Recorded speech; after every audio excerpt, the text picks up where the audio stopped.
Estrutura dos sinais bipolares no homem.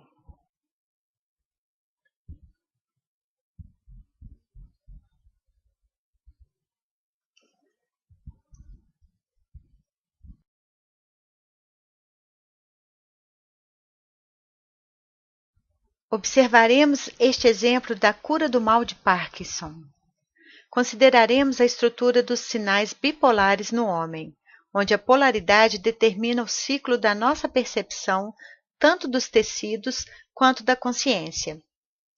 O primeiro elemento da polaridade é o fator menos, sem o sentido de bem ou mal.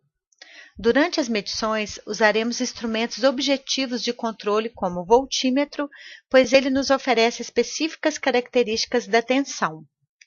O segundo elemento da polaridade é o fator mais, que também se caracteriza com meios de controle objetivos. No dedo mindinho direito se encontra a estrutura do fator menos. Esta é a estrutura de diminuição dos eventos pela densidade, extensão e comprimento. No dedo mindinho da mão esquerda se encontra a estrutura do aumento dos eventos, segundo os aspectos unificados. A fonte é o dedo mindinho da mão esquerda e a descarga é o dedo mindinho da mão direita. Emerge um arco da estrutura periférica dos eventos, e neles se encontram muitas nuances de percepção conforme a gama de cores do arco-íris. O rosa e o vermelho escarlate são os mais ativos, enquanto o verde e as tonalidades de azul são mais passivas neste espectro. Para reconstruir a informação correspondente ao diagnóstico feito, o princípio primário deve ser compreendido.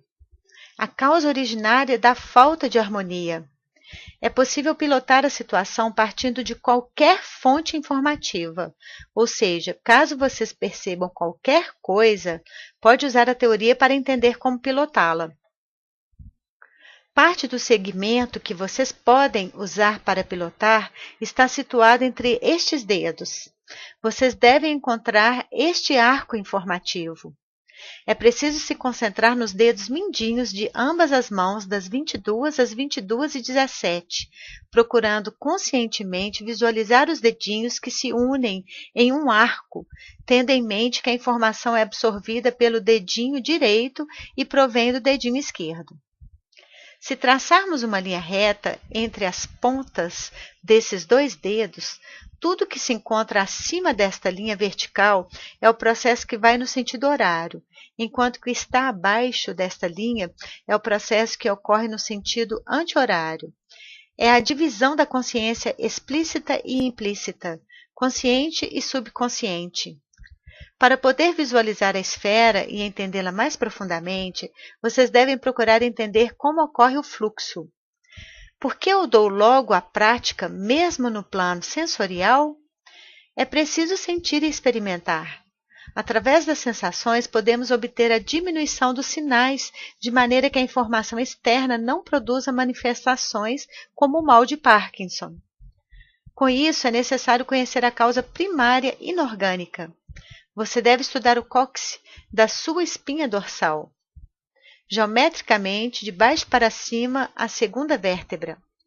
Você deve rever os acontecimentos cerca de 7 a 10 anos atrás, podendo retornar à fonte da sua doença. Para pilotar esta estrutura, deve-se transferir esta informação para o arco, melhor que seja a parte inferior.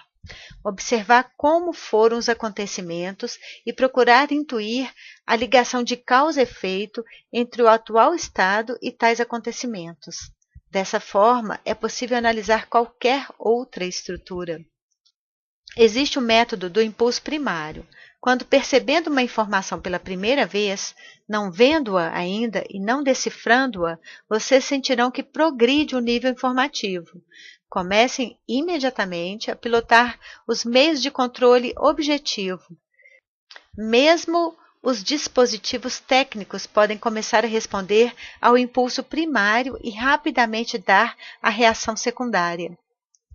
Os sensores do computador reagem imediatamente ao âmbito externo, enquanto no homem isso acontece através do sistema dos sinais primários remotos. Este é um dos pontos de vista sobre o homem. Estes se encontram em um raio de 7 a 10 metros do homem, e quando quiserem entender como transformar o impulso direto ao arco, devem se concentrar nessa distância, dando ouvidos a si mesmo das 22h17 às 22h20. Quando houver uma certa impressão, procurem formulá-la em uma porção do arco, abaixo ou acima. A parte superior é a consciência, e a parte inferior são os processos implícitos. Assim que vocês tiverem transferido ao arco, com a força de vontade, a sua percepção, terão alcançado o primeiro nível de estabilização. Em geral, é possível desenvolver essa estrutura adicionando outros pontos de vista.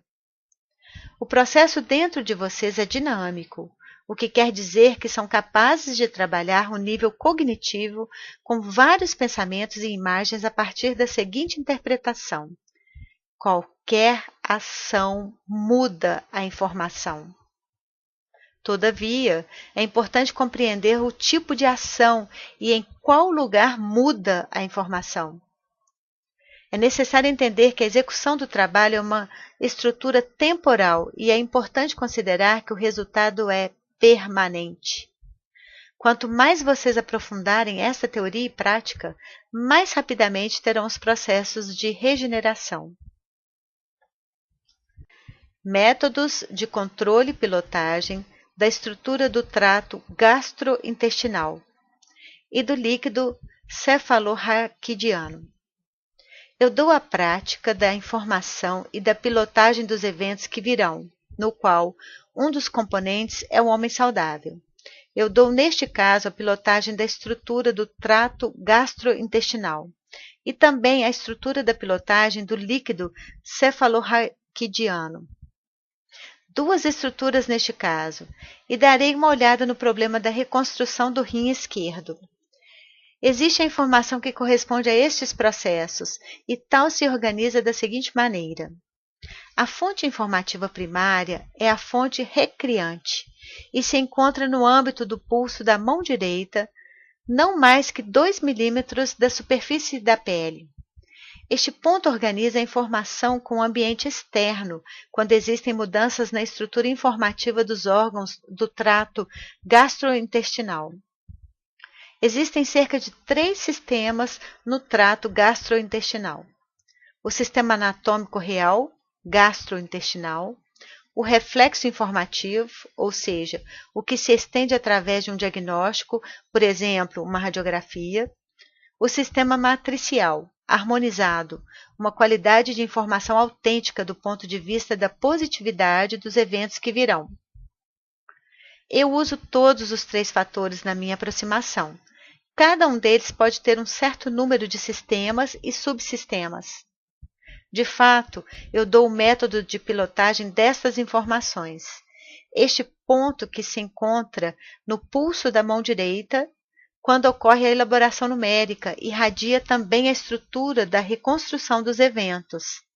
Para este método, existe a seguinte estrutura: restabelecimento do autoconhecimento, sistema de concentração das 22h05 às 22h10 em ambos os indicadores das mãos. Isso quer dizer que vocês podem olhar para os dedos ou acentuar a atenção neles, ou então desenhar um esquema dos dedos, posicioná-los de frente e olhá-los. Às vezes, se estão acontecendo alguns trabalhos, podem utilizar a concentração passiva, caso vocês estejam ocupados, trabalhando ou conversando. Sejam ao mesmo tempo conscientes desses 2 dedos.